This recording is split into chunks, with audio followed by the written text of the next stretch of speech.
Hello friends, আমি সুস্মিতা, বং blogger Susmita চ্যানেলে তোমাদের সবাইকে স্বাগত জানাই। আজ একটা রেসিপি করে দেখাবো ওল চিংড়ি। এটা কিন্তু খেতে দুর্দান্ত লাগে। এই রান্নাটা আমি আমার মায়ের থেকে শিখেছি। তাহলে চলো ভিডিওটা স্কিপ না করে সম্পূর্ণ দেখতে থাকো। আর ভিডিওটা যদি ভালো লেগে থাকে অবশ্যই কিন্তু লাইক কমেন্ট শেয়ার করে দিতে কিন্তু ভুলে যেও না। আর নতুন কেউ দেখে থাকলে চ্যানেলটাকে সাবস্ক্রাইব করে দিয়ে বেল আইকনটাকে অল করে দিও। তবে আমি গ্যারান্টি দিয়ে বলতে পারি এই রান্নাটা খেলে কিন্তু মাছ মাংস খাওয়া একেবারেই ভুলে যাবে। এখানে দেখো ওলগুলোকে ডুমো ডুমো করে কেটে নেওয়া হয়েছে আর সাথে কিন্তু লবণ দিয়ে দিলাম। লবণটা দিয়ে ভালোভাবে মিশিয়ে দিচ্ছি। এখানে ওলটাকে হালকা করে জাস্ট ভাপিয়ে নেব। আর তোমরা যদি মনে করো যে ওল কাটার সময় হাত সামান্য একটু চুলকাচ্ছে, তাহলে এই জলটার মধ্যে আর কি সামান্য একটু তেঁতুল গোলা দিয়ে দিতে পারো। আর এই যে ফেনা ভাবটা বার হচ্ছে, এই ফেনাগুলোকে কিন্তু ফেলে দিতে হবে। আর তবে কিন্তু বেশিক্ষণ সিদ্ধ করবে না, তাহলে ওলটা অনেকটাই গলে যাবে। আর এই রান্নাটা কিন্তু সম্পূর্ণ সর্ষের তেলে হবে। সর্ষের তেলটা গরম হয়ে আসলে দেশি চিংড়িটা ভালোভাবে কেটে ধুয়ে নেওয়ার পর লবণ হলুদ মাখিয়ে নিয়েছিলাম। আর চিংড়িগুলোকে ভালোভাবে ভেজে নিয়ে চিংড়িগুলোকে তুলে নেব। তবে এটা যেহেতু দেশি চিংড়ি, তাই চিংড়ির মধ্যে দেখো ছোট ছোট অনেক মাছ আছে। সেই মাছগুলোকে আমি আর আলাদা করিনি, একসাথে আর কি করে নিয়েছি। আর তোমরা মনে করলে দেশি চিংড়ির বদলে মিডিয়াম সাইজের চিংড়ি দিয়েও করতে পারো। আর ফোড়নে লাগছে দুটো তেজপাতা, গোটা গরম মশলা আর গোটা জিরে। ফোড়নটা দেওয়া হয়ে যাওয়ার পর ডুমো ডুমো করে কেটে নেওয়া আলুও দিয়ে দিলাম। আলুটাকে হালকা করে একটু ভেজে নেব। তবে কিন্তু এটা মনে রাখবে যে ওল যে সাইজের কাটবে তার থেকে একটু বড় সাইজ করে আলু কাটবে। আর এখানে একটা পেস্ট বানিয়ে নেব। তারপরে দেখো এখানে পেঁয়াজ আর টমেটো কুচিটাও অ্যাড করে দিলাম। পেঁয়াজ আর টমেটোটাকেও ভালোভাবে ভেজে নেব। আর পেঁয়াজ আর টমেটোটা যাতে হালকা একটু নরম হয়ে আসে তার জন্য একটু ঢাকা দিয়ে দিলাম।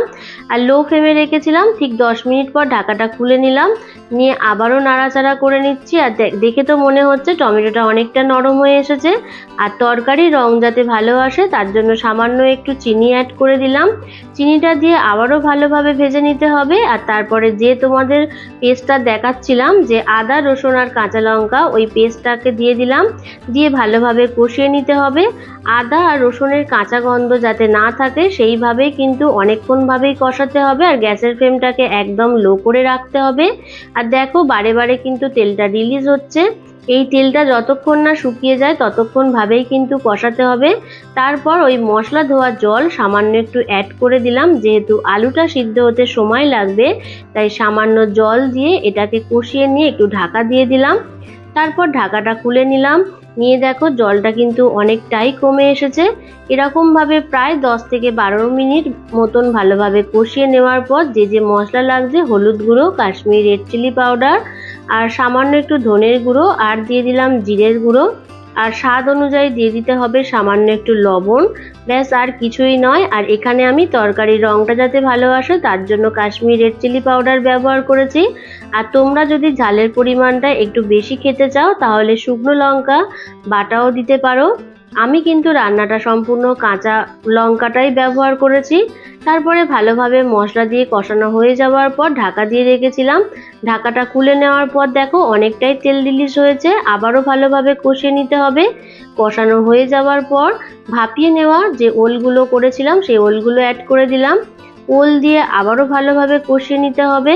আর এই সময় কিন্তু গ্যাসের ফ্লেমটাকে একেবারেই লো করে রাখতে হবে। তরকারি যত কষানো যায় ততই কিন্তু খেতে টেস্ট বাড়ে। আর ওল দিয়ে কষানো হয়ে যাওয়ার পর আবারও ঢাকা দিয়ে রেখেছিলাম।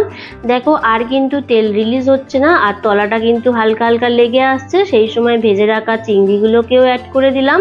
চিংড়ির গায়ে যাতে মশলা ভালোভাবে লেগে যায় তাই চিংড়ি দিয়ে আবারও ভালোভাবে কষিয়ে নিচ্ছি। ভালোভাবে সমস্ত কিছু কষানো হয়ে যাওয়ার পর ঈষৎ উষ্ণ জল অ্যাড করে দিলাম। এখানে কিন্তু আমি বেশি জল দিইনি, মিডিয়াম মতন জল দিয়েছি। যেহেতু ঢাকা দিয়ে দিয়ে রান্না করছিলাম তাই ওল আর আলুটা অনেকটাই সিদ্ধ হয়ে এসছে। আর দেখো গ্রেভিটা অনেকটা কমে আসলে সেই সময় নামাবার সময় দিয়ে দেবো 1 চামচ মতন ঘি। আর বেশি কিছু লাগছে না। এরকমভাবে তোমরা একবার বাড়িতে খেয়ে দেখো, আমি গ্যারান্টি দিয়ে বলছি মাছ মাংস খাওয়া কিন্তু একেবারেই ভুলে যাবে।